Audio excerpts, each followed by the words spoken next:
کتنی سخاوت، خودداری، عزت نفس، وقار آدمی کو بڑا کر دیتا ہے۔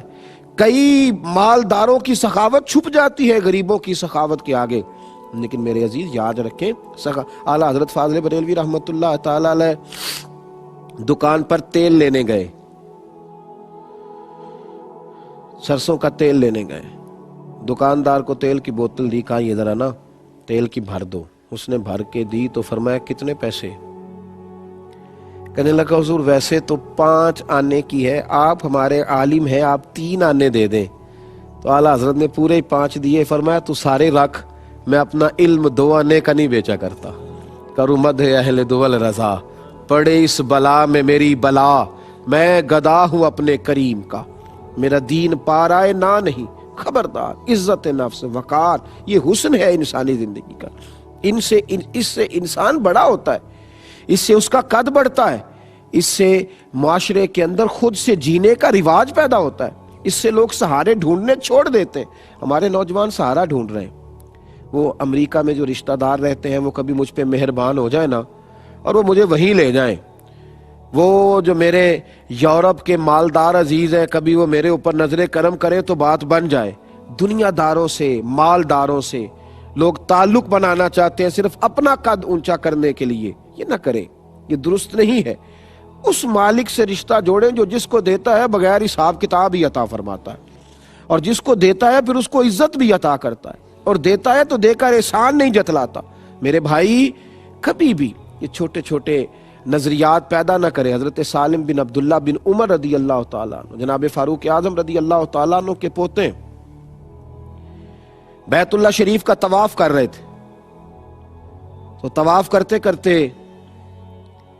جب طواف سے فارغ ہوئے تو وقت کا حکمران امیر مکہ آ گیا، بیت اللہ شریف کے دروازے کے سامنے کھڑے ہو کے حضرت فارغ ہوئے نا جب 8ویں استلام سے، 2 نفل پڑھے طواف کے، تو آ کے سامنے کھڑا ہو گیا، حضور السلام علیکم فرمایا، وعلیکم السلام۔ کہنے لگا جناب میں مکے کا امیر ہوں، کوئی حکم ہو تو بتائیے گا، کوئی حکم ہو تو یہ دنیا دار سمجھتے ہیں نا کہ ہر پیر کو، ہر عالم کو، ہر آدمی کو خریدا جا سکتا ہے، معاذ اللہ، کوئی حکم ہو تو بتائیے گا۔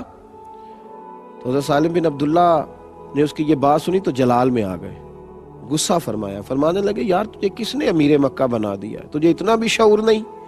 میں اللہ کے گھر میں آ کے اور بیت اللہ کے سامنے کھڑے ہو کے بھی دنیا داروں سے مانگوں گا، یہاں آ کے بھی دنیا داروں سے سوال کروں گا؟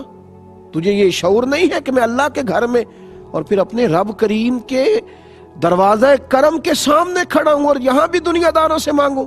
نے دیکھا نہیں لوگ مسجدوں میں آ کے بھی لوگوں سے مانگتے ہیں، اللہ کے گھر میں بھی آ کے لوگوں سے مانگ رہے ہیں۔ کہا تو کیسا بیوقوف، پریشان ہو گیا، اور پریشان ہو کے واپس لوٹ گیا۔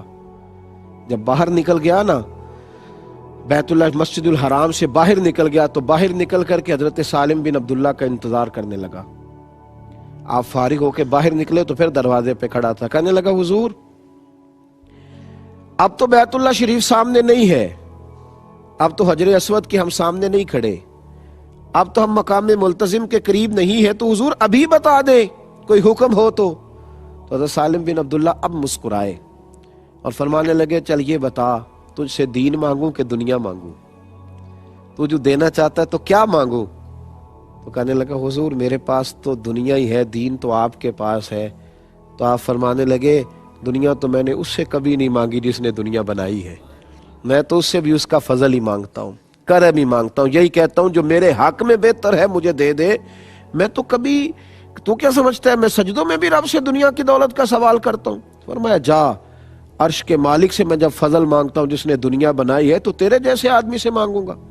کبھی ان چکروں میں نہ پڑے میرے بھائی، خودداری سے رہے، اسی سے مانگے جو دیتا ہے تو پھر بے انتہا ہی دیتا ہے، اس محبوب سے مانگے جو دیتے ہیں تو پھر کرم ہو جاتا ہے۔ میرے نبی کریم صلی اللہ تعالی علیہ وسلم کا وہ دروازہ کرم تھا کہ جہاں سے جو آتا تھا حضور اسے جھولی بھر کے عطا کرتے، جو آتا تھا اسے جھولی بھر کے دیا جاتا تھا۔ لیکن آپ کو سیاستہ میں ایک روایت ایسی بھی ملے گی کہ ایک صحابی نے آ کے کہا تھا یا رسول اللہ کچھ دیجئے، تو نبی پاک علیہ السلام نے فرمایا تیرے پاس کچھ نہیں۔ یہ غور کا مقام ہے، اس پر توجہ فرمائیں۔ کتنی انویسٹمنٹ سے کاروبار کرنا چاہیے، راس المال کتنا ہو، لوگ کہتے ہیں شاید کروڑوں ہو تو محنت سٹارٹ ہوتی، صحابی نے کہا حضور کچھ دیجئے، اور یہ اس جگہ سے مانگا ہے جہاں سے جس کو بھی ملتا ہے بے حساب و کتاب بھی ملتا ہے. کون دیتا ہے دینے کو منہ چاہیے، اور دینے والا ہے سچا ہمارا نبی. یا رسول اللہ کچھ دیجئے. فرمایا تیرے پاس کچھ نہیں؟ کہا حضور ایک پیالہ ہے، ایک کمبل ہے اوڑھنے کا. فرمایا لے کے آؤ. وہ دونوں چیزیں لے کے آئے اور لا کے حضور کی بارگاہ میں پیش کر دی. تو نبی پاک علیہ السلام نے فرمایا کون خریدے گا بھائی؟ ایک ہی کمبل. کوئی ایسا غریب بھی آج ہے جس کے گھر میں ایک ہی کمبل ہو؟ کوئی ایسا غریب بھی ہے جس کے ہاں ایک ہی پیالہ ہو؟ کون خریدے گا؟ ایک صحابی نے کہا یا رسول اللہ میں 1 دینار میں لوں گا. دوسرے نے کہا 2 دینار میں. حضور نے بیچ دیا، یعنی جو تھا وہ بھی بیچ دیا. اور محبوب کریم علیہ السلام نے اس کو 2 دینار دیے. فرمایا جا 1 دینار کا کھانا لے جا اور 1 دینار کا کلاڑا خرید کے لاؤ. حضرت انس بن مالک رضی اللہ تعالیٰ عنہ فرماتے ہیں تھا بڑا خوش نصیب. جب کلاڑا لے کے آیا تو اس میں دستہ میرے نبی نے اپنے دستے مبارک سے لگایا اور فرمایا جا کے جنگل سے لکڑیاں کاٹ اور بیچ. گویا کھا بھی اور کھلا بھی، پی بھی اور پلا بھی، پہن بھی اور پہنا بھی، دوسروں کا بھی بھلا کر. جا کے جنگل میں لکڑیاں کاٹ، اور 15 دن مجھے نظر نہ آنا.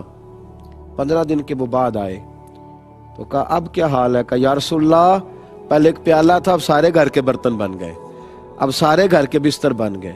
اور ایک روایت یوں بھی ملتی ہے کہ 10 دینار جیب سے نکال کے پیش کیے. کہا یا رسول اللہ یہ اصحاب صفا کے لیے رکھ لے، میرا حصہ پڑ جائے گا.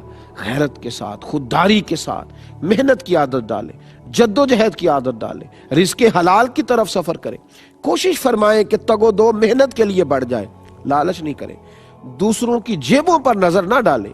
کبھی بھی یہ خیال نہ کرے کہ کوئی دنیا دار آئے گا اور اس سے ہمارا رشتہ قائم ہوگا تو وہ ہمیں نواز جائے گا. یہ سارے سہارے آپ کو کمزور کر دیں گے. یہ سارے سہارے لوگوں کے دلوں سے غیرت چھین کے لے جاتے. یہ سارے سہارے تو ہیں پر یہ رسوائیاں دیتے ہیں، یہ کمزور کرتے ہیں. اندر کی غیرت لوگوں کی اس سے بہت زیادہ شکستہ ہو جاتی، حالات بگڑتے. میرے بھائی خودداری، وقار، عزت نفس، خود سے جینا، آگے بڑھنا اور اس طرح کا رویہ رکھنا کہ جس سے جو ہے انسان کو کبھی بھی ایسا نہ لگے کہ میں کسی پر بوجھ ہوں. میرے نبی کریم علیہ السلام نے صحابہ کو جد و جہد سکھائی، کام کرنا سکھایا، ہمت کرنی سکھائی، آگے بڑھنا سکھایا.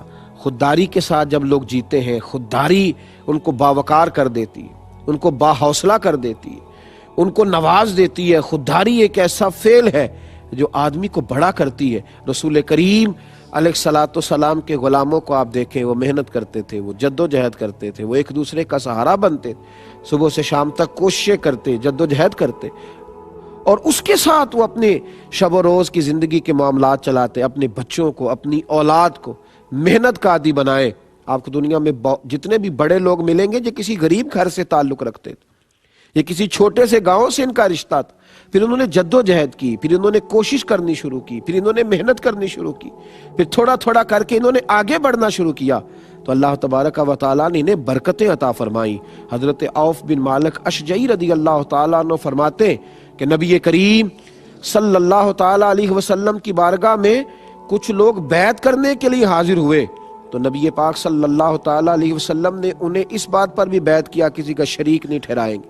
یہ بھی وعدہ لیا کہ میری رسالت کا اقرار کریں گے، یہ بھی وعدہ لیا کہ نماز پڑھیں گے، حج کریں گے، زکوٰۃ دیں گے. فرماتے میں حیران ہو گیا کہ حضور نے ان لوگوں سے ہاتھ پہ ہاتھ رکھ کے یہ وعدہ لیا کہ مجھ سے وعدہ کرو تم زندگی میں کسی دنیا دار کے آگے ہاتھ نہیں پھیلاؤ گے، تم کبھی کسی سے سوال نہیں کرو گے، تم کبھی بھی کسی شخص کے آگے گڑ گڑاؤ گے نہیں. لا یسألون الناس الحافا، تم کبھی بھی کوئی ایسا کام نہیں کرو گے جس سے محسوس ہو کہ یہ مانگنے والے ہیں. کشکول اٹھا کر کے دنیا میں بھاگتے رہنا اور ہمیشہ یہی سوچنا کہ کسی طریقے سے کسی کا مال میرے پاس آ جائے. مال تیرے لیے وہی اچھا ہے جو اللہ تجھے عطا کرے، جو مالک تجھے تیرے گھر سے نواز دے، وہی تیرے لیے اچھا ہے. میرے نبی پاک علیہ السلام کے ڈھیر سارے صحابہ کھیتی باڑی کرتے